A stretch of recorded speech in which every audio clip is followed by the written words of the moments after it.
두 분 같은 경우에는 내가 지금 심각하게 가고 있구나라는 걸 인지를 하셨을 것 같고, 그렇기 때문에 멈춰야 되겠다라고 생각하신 것 같은데, 딱 그 시점 멈춰야 되겠다라고 느낀 계기는 언제부터였을까요? 저는 사실 중독 진단을 우연히 정신과를 다니다가 24세에 받았거든요. 네. 20살에 마시기 시작해서 24세에 받았으면 제가 생각했을 때는 다른 분들보다는 진단은 빨리 받았던 것 같아요. 네. 근데 문제는 24세 진단 받았을 때 안 믿었어요. 의사 돌팔이다. 그때 24세 때 병원을 다니던 건 우울증 때문이었거든요. 네. 그러니까 이제 나는 우울증 때문에 병원을 갔는데 의사가 자꾸 술에 관한 거를 물어보더니 어느 날 갑자기 당신 알코올 중독이요 라고 얘기를 하니까 믿고 싶지 않았던 게 제일 컸던 것 같고, 네. 그래서 저는 진단받은 날도 술 마시러 갔거든요. 그러고 나서 한 3년 정도 흘렀을 때 이제 제가 슬슬 술 때문에 거짓말을 하기 시작하는 거예요. 네. 뭐 가령 회사를 가거나 학교를 가야 되는데 안 아픈데 아프다고 하거나 그런 날들이 하루 이틀 정도면 그냥 그날 죄책감 느끼고 끝내면 되는데 그 빈도가 늘어가는 거예요. 네. 그리고 이제 나중에는 뭐가 되냐면 아프다 핑계도 너무 많이 썼기 때문에 먼 친척 누가 돌아가셨다. 그런 거짓말을 하게 되는데 네. 약간 사람으로서의 존엄성을 잃어가는 느낌이 있거든요. 내가 네. 인간으로서의 기능을 잃어버리고 점점 이제 쓰레기가 되어가고 있고 이 사회에서 기능을 하지 못하는 건 물론 사회의 짐이 되고 있구나라는 느낌이 드는 시점들이 와요. 그것마저도 알코올로 먹고 잊어버리려고 하는 제 모습을 볼 때 이건 좀 아니다 싶은 내가 느낌이. 문제가 이미 심각해져 와 있구나. 그렇죠. 근데 그거를 알코올 중독 진단 받고 한 3년 정도 지났을 때 느꼈으니까 네. 알코올 중독은 이미 7년 정도 진행이 되어 있는 상태였고 네. 그걸 느끼고 뭔가 조치를 취해보려고 했을 땐 이미 중독이 너무 중해서 뭔 짓을 해도 끊어지지 않는 상태까지 이제 와 있었던 그러니까 거죠. 중독이라는 거를 아주 빠르게 인지를 하고 그 중독을 치료하는 게 아니라 중독을 인지를 하는 과정까지가 굉장히 많이 걸린다라는 거. 우리 김슬기님 뿐만 아니라 다른 중독자들도 네. 마찬가지라는 거잖아요. 제가 여기서 중요하게 하고 싶은 얘기는 네. 아까 말씀하신 것처럼 중독이라는 단어가 가지는 그 어떤 무게감이 어떻게 다뤄지느냐가 되게 중요하다고 생각하는데 네. 알코올 중독자 하면 떠오르는 이미지는 죄송하지만 서울역 앞에 계시는 나이 많으신 분들 네. 그런 분들을 떠올리게 마련이거든요. 아니면 다큐멘터리에서 봤을 법한 네. 뭐 사업에 실패하고 집에서 술 드시고 계시는 나이 많으신 남성분들 네. 그리고 이제 약간 사회에서 구제불능 취급당하면서 와이프나 아이들한테 폭력을 행사하거나 약간 그런 이미지를 떠올려요. 네. 그러다 보니까 저 정도가 아니면 중독까지는 아니다라는 생각을 자꾸 하게 되는 거거든요. 네. 나는 술 마셔도 학교만 잘 가. 일만 잘해. 난 책임감 있게 모든 걸 잘하는 사람이야. 네. 그걸 증명하려고 더 열심히 살아요. 네. 알코올 중독이 있음에도 불구하고 증명하고 싶어서. 그래서 저 진짜로 실제로 많이 들었던 얘기가 뭐냐면 야, 술 아무리 많이 마셔도 슬기처럼만 하면 자기 일에 책임 다 하고 전 심지어 이제 학교 다닐 때 장학금도 받고 그랬으니까요. 네. 저렇게만 하면 누가 뭐라 그래. 술 마시고 자기 역할 못하고 그러니까 술 마시는 걸 뭐라고 하는 거지 라는 얘기를 실제로 많이 들었어요. 네. 그리고 실제로 그런 얘기를 들으면 약간 묘하게 우월감도 느끼거든요. 난 니들이랑 달라. 나는 중독자가 아니야. 이게 도박과 굉장히 메커니즘이 비슷하네요. 이런 얘기가 있습니다. 네. 불법은 성실하다.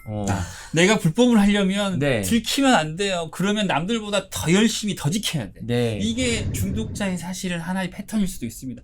내가 했던 도박, 네. 내가 했던 마약, 내가 했던 술 네. 이걸 하면서도 들키지 않고 욕먹지 않으려면 그럼에도 불구하고 내가 해낼 일을 해내야 돼. 네. 근데 그러다 결국은 한계점에 도달하고 툭 끊기는 맞아요. 순간이 오죠. 그러니까 중독이 주는 단어에 대한 이미지가 우리가 너무 잘못되어 있다. 이런 생각도 드네요. 예, 그게 중요하고 그 다음에 이제 알코올 중독 쪽에서는 캐롤라인 랩이라는 분이 쓰신 저서가 있어요. 그 책에 고도 적응형 알코올 중독이라는 개념이 나와요. 사회에 고도로 적응해 있는 알코올 중독자가 겉으로 봤을 때는 중독이랑 전혀 상관없어 보이는 사람들인 거예요.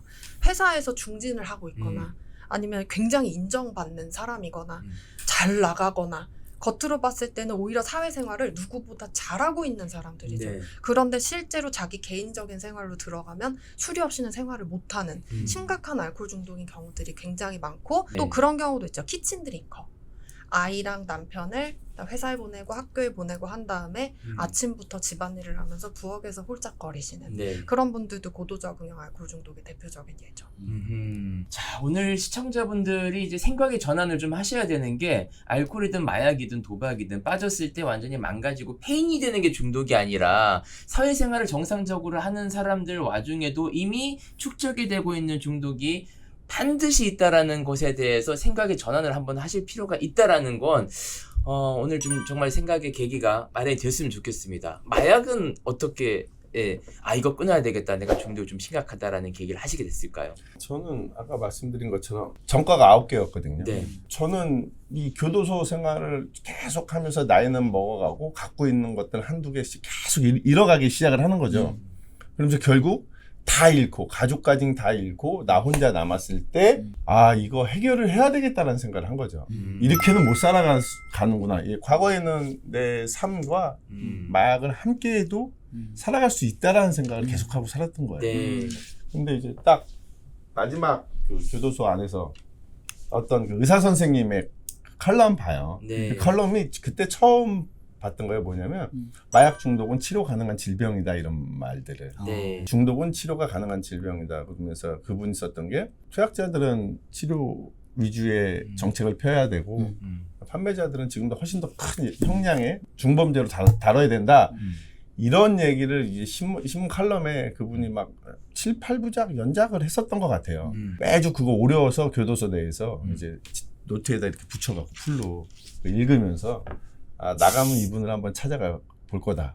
근데 마음 한편 무슨 생각이 들었냐면 네가 약도 안 해보고 무슨 누구를 끊게 해주냐 이씨. 야, 네가 약 끊게 해주면 마약 중독자들이 왜 생기냐. 네. 약을 약으로 어떻게 끊냐. 말이 안 된다. 음. 라는 생각 반, 그래도 이런 생각을 하는 사람이 있네 반. 다 잃고 나 기초생활수급자 되고 집이 좀 살았는데 제가 어머님 돈을 교도소 나갔다 오면서 계속 엄마 나 좀 열심히 살 테니까 이번에 좀 뭐 좀 할 테니까 돈 좀 주세요. 그럼 어머니 몇 억 이러다가 맨 마지막에 이제 제가 우리 어머님 손을 잡고 어머님 집 잡혀 먹거든요. 근데 제가 마지막 9번째 교도소 생활할 때 아버님이 교도소에서 돌아가시고 제가 출소했을 때 엄마가 기초생활 수급자가 돼 있었어요. 그래서 그때 네. 약을 끊어야 되겠다는 생각을 처음 했는데 안 되더라고요. 나와서도 또 약을 했어요. 네. 약을 하는 도중에 약을 잔뜩 취한 상태에서 그 원장님이 생각이 난 거예요. 그래서 약이 잔뜩 취한 상태로 그 병원을 가요. 근데 못 들어가겠는 거야. 신고하면 어떡해. 교도소는 가기 싫고 병원 앞에서 어슬렁어슬렁 대다가 집에 가요. 근데 또 약에 취한 상태에서 또 찾아가요 거기를. 근데 두 번째도 못 들어가요. 네. 근데 세 번째 때 들어가게 돼요 그 병원은. 그래서 그 원장님을 만나게 되죠. 근데 제가 그게 마지막 약이었었어요. 그 원장님 만나면서 그 이후로 약을 한 적이 없거든요. 저는 다 잃었을 때 비로소 다시 살아야 되겠다라는 힘이 생겼던 것 같아요. 뭐가 조금 남아있을 때는 네. 그런 생각을 안 했던 것 같아요. 그게 우리가 얘기하는 바닥치기 이런 얘기를 네. 하는데 네. 그 바닥치기라는 것들은 물질적인 것보다는 심리적인 게 훨씬 더 큰 것 같아요. 내가 막 다 잃었을 때는 그 전에도 벌써 다 잃었어. 계속 다 잃었는데 내가 심리적으로 이게 정말 내가 다시 살아야 되겠다는 생각했을 때 그때가 제가 다시 일어서게 되는 기회가 된 것 같습니다. 그러니까 두 분의 이야기가 저는 너무 무서운 게 알코올이든 마약이든 바닥을 치기 전에도 이미 중독이 시작이 되었고 심각한 상태인데 내가 중독에 문제가 있어 나 끊어야 되겠다라는 계기는 정말 모든 걸 다 잃거나 정상적인 생활이 불가능했을 때 내가 인지를 하게 되고 끊어야 되겠다라는 생각을 하게 된다라는 게 우리 두 분뿐만 아니라 그 중독자들이 다 그럴 것 같다라는 생각이 들거든요. 근데 이제 저도 이제 치료자로서 네. 센터를 운영하잖아요. 근데 저희 센터에 들어와 있는 친구들이 보통 다 20, 30대예요. 네. 근데 바닥치기를 하는 게 두 가지 형태인 것 같아요. 어떤 네. 거냐면 저희처럼 미련해서 배운 거 없어서 아는 거 없어서 네. 몸으로 다 겪어서 바닥치기 하는 사람이 있는가 반면요. 네. 요즘 젊은이들은 이제 인지적으로 계속 교육을 하면 그 중간에 멈추게 돼요. 다 뛰어내리게 되고. 네네. 이게 너무 중요한 거예요. 그래서 도박 엔딩, 도박 중독자 선생님들에게는 이게 굉장히 필요한 거죠. 그리고 교육이 굉장히 필요해요. 인지적인 교육, 중독에 대한 교육, 도박에 대한 교육도 중요하지만 중독에 대한 교육, 저희는 계속 그걸 시키거든요. 네. 계속 프로그램을 통해서 계속 그것을 끊임없이 시키다 보면 네. 인지가 돼요.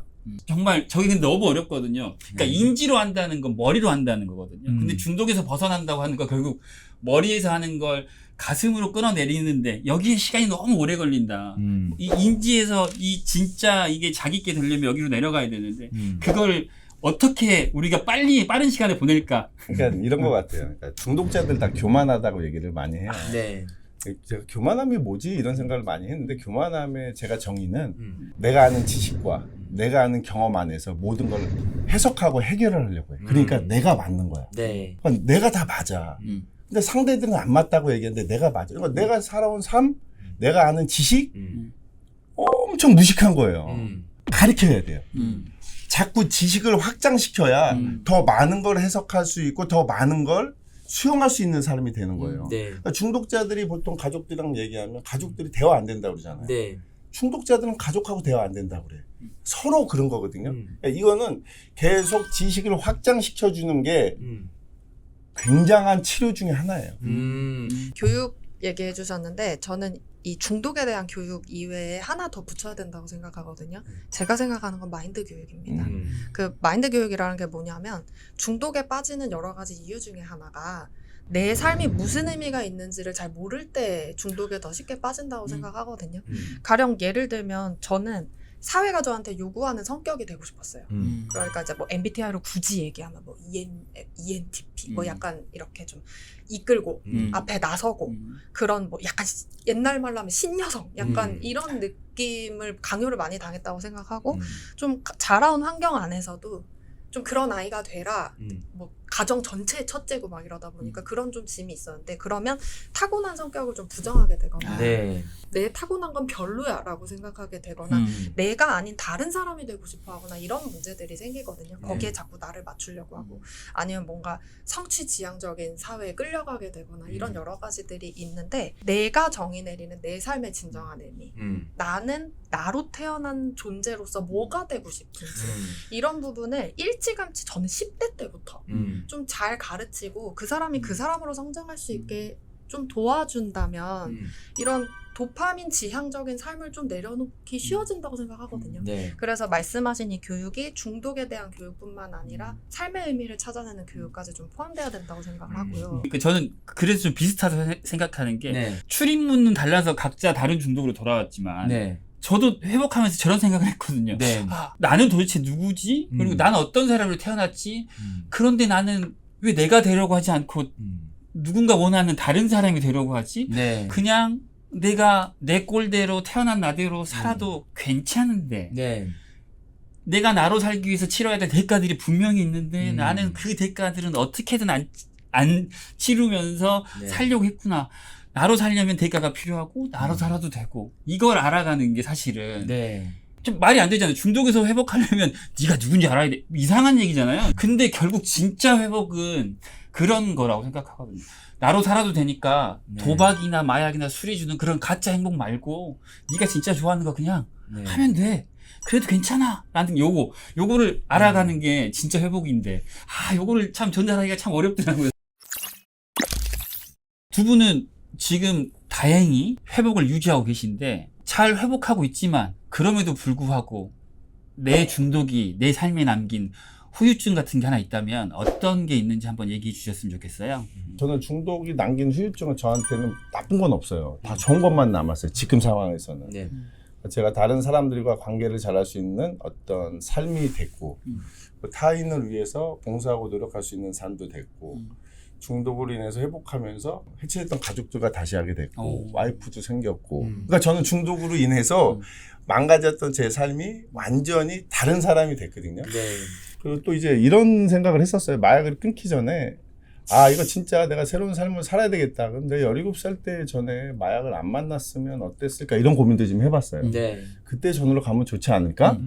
근데 약을 끊으면 끊을수록 시간이 지나면 지날수록 어떤 생각이 들면 난 17살 때 마약을 안 했어도 20살 때는 했을 것 같아. 25살 때 만나도 했을 것 같아.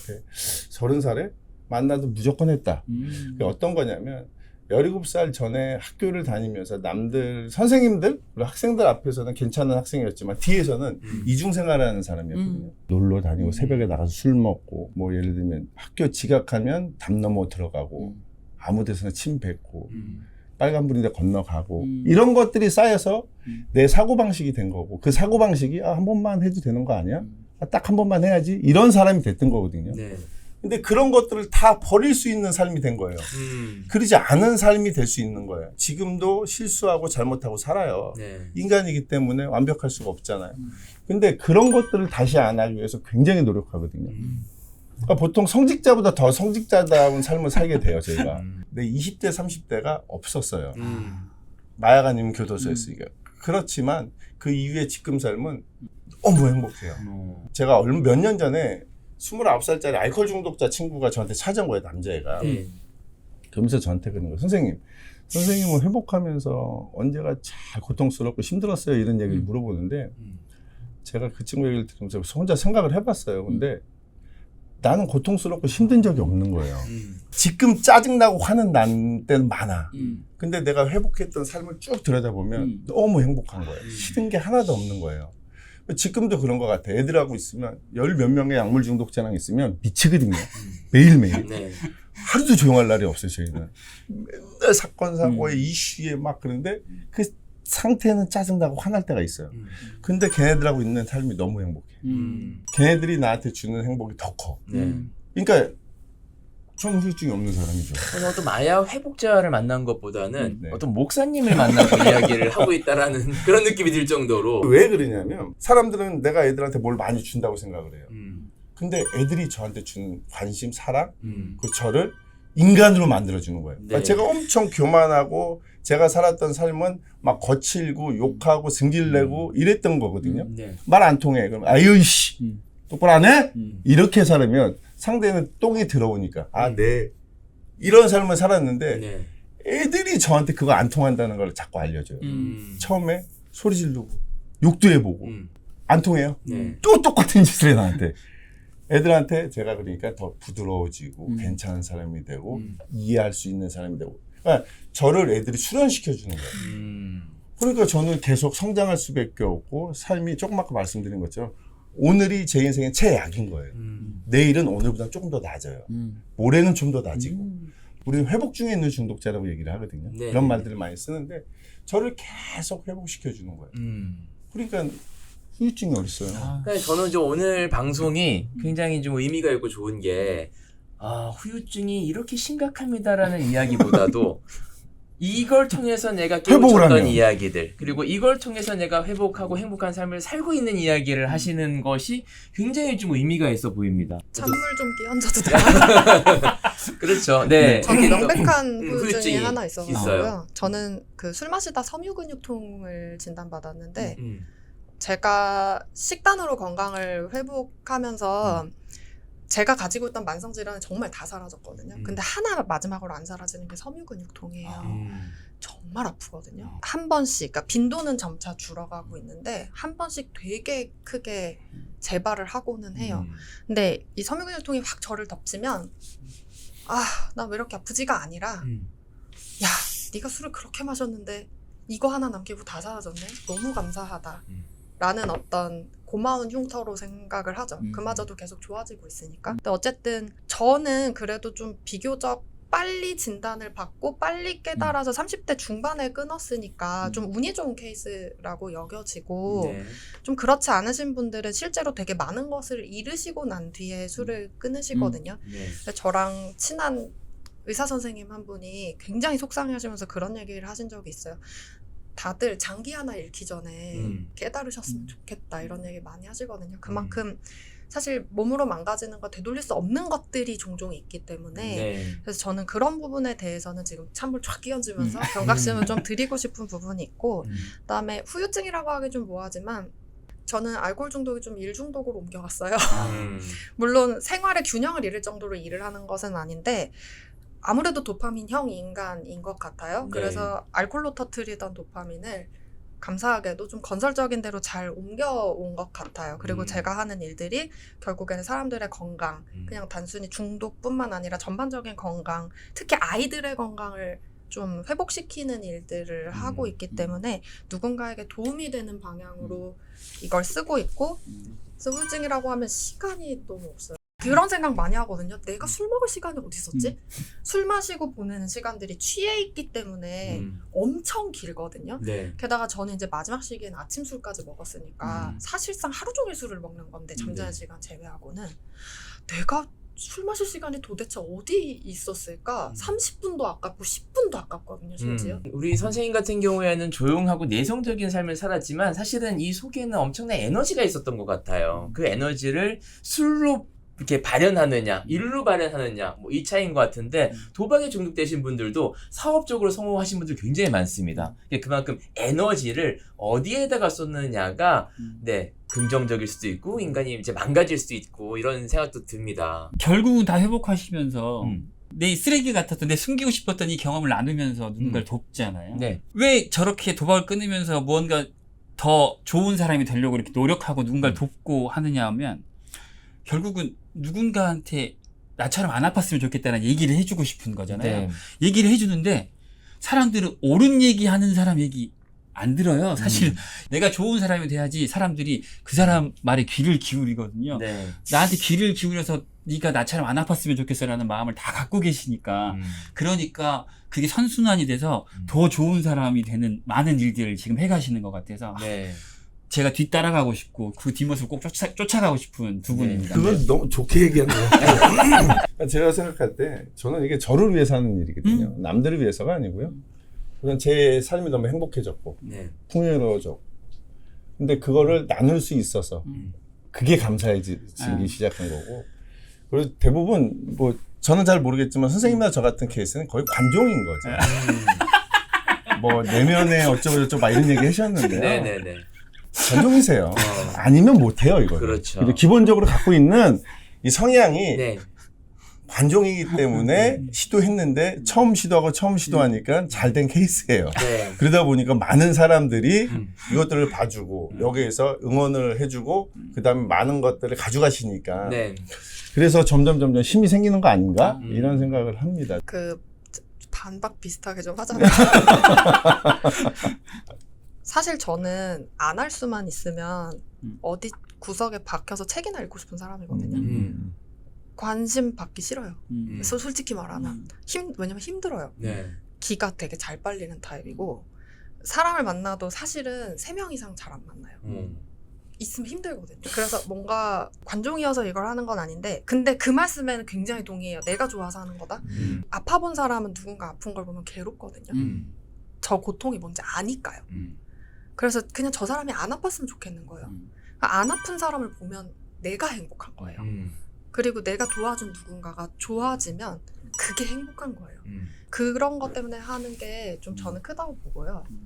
그다음에 누군가한테 도움이 됐을 때 비로소 인간 구실을 하고 있다는 느낌이 드는 거예요. 그래서 그냥 인간으로 살고 싶어서 하는 거예요. 그런 측면에서는 나 좋으려고 하는 일은 정말 확실히 맞는 것 같아요. 이렇게 하면 딴짓을 할 수가 없어요. 맞아요. 이게 진짜 맞는 건 게 그 열심히 살아야 돼. 채널을 운영하는 최대 수혜가 뭐냐면 남들한테 이미 내가 뭔지를 오픈을 했기 때문에 막 살 수가 없어요. 내가 증명을 해야 되거든요. 저 같은 경우 이제 이 제 채널을 하면서 네. 이제 어떤 이익을 바라고 어떤 거기서 어떤 뭐 이런 것들을 바라고 했으면 아마 이 채널이 안 됐을 것 같아요. 근데 그런 거 아예 없이 네. 그냥 딱 그거였거든요. 아, 우리나라의 마약 중독자들에 대한 인식이 조금 변했으면 좋겠다. 마약 네. 중독자가 회사 다닐 수 있고 마약 중독에서 회복이 되면 변호사도 할 수 있고 의사도 할 수 있고 우리는 일반인들과 똑같다. 우리를 다른 분류로 취급하지 말아라. 우리가 알고 있는 것들은 다 잘못된 것들이 너무 많다. 그래서 나는 이걸 알려보겠다. 양지를 좀 끌어올려 보겠다라는 게 첫 목표였거든요. 네. 그러면서 시작을 했는데 그냥 아무 어떤 이득이나 이런 거 생각 없이 그런 목표로 했더니 아까 말씀 주신 것처럼 그러니까 채널이 조금씩 성장하더라고요. 그게 굉장히 중요한 것 같아요. 내가 이걸 도대체 왜 하지? 이거를 무슨 의미로 하는 거지? 어떤 뜻으로 하는 거지? 이런 것들이 굉장히 중요하지 않을까 이런 생각을 좀 했습니다. 정말로 그러니까 딱 그거거든요. 저희들이라고 할 수 있는 중독에서 회복해가는 사람들이 할 수 있는 역할이라는 게 상처를 입어본 사람만이 알 수 있는 상처의 깊이와 넓이와 끔찍함이라는 게 있거든요. 그래서 상처를 갖고 있는 사람만이 상처 있는 사람을 알아챌 수가 있고 저 사람의 상처를 알아챌 수가 있고 위로해 줄 수도 있다고 생각해요. 네. 뭐 치료까지는 잘 모를 수도 있지만 충분히 위로해 줄 수 있다. 나는 그 위로가 저 사람이 치료를 향한 첫 발걸음을 내딛는데 충분한 역할을 한다고 생각하거든요. 내가 알아 너의 그 끔찍한 경험을 내가 만져줄 수 있어. 그건 널 위해서가 아니라 심지어 날 위해서야. 이 태도를 다 갖고 계신 것 같아서 전 오늘 든든한 동지 만난 것 같아서 너무 좋습니다. 오늘 이야기를 나눠보니까 너무 좋은 이야기들과 선한 영향력들이 막 이렇게 막 뿜뿜하고 있는 것 같아서 이분들을 오늘 하루만 끝내기엔 너무 아쉽습니다. 저 못다한 얘기가 너무 많습니다. 그리고 네. 심지어 저분들도 이미 집에 입이 옹공공 이렇게 하고 싶은 얘기가 너무 많으세요. 네. 이 얘기 한 번 더 모시고 더 깊숙이 한번 다뤄보는 걸로. 네, 이렇게 한번 약속하시죠. 더 시간을 내서 네네. 모시고 다음 이야기 좀 나누도록 하겠습니다. 오늘은 여기서 네. 마무리하도록 하겠습니다. 함께해 주신 여러분 고맙습니다. 감사합니다. 감사합니다.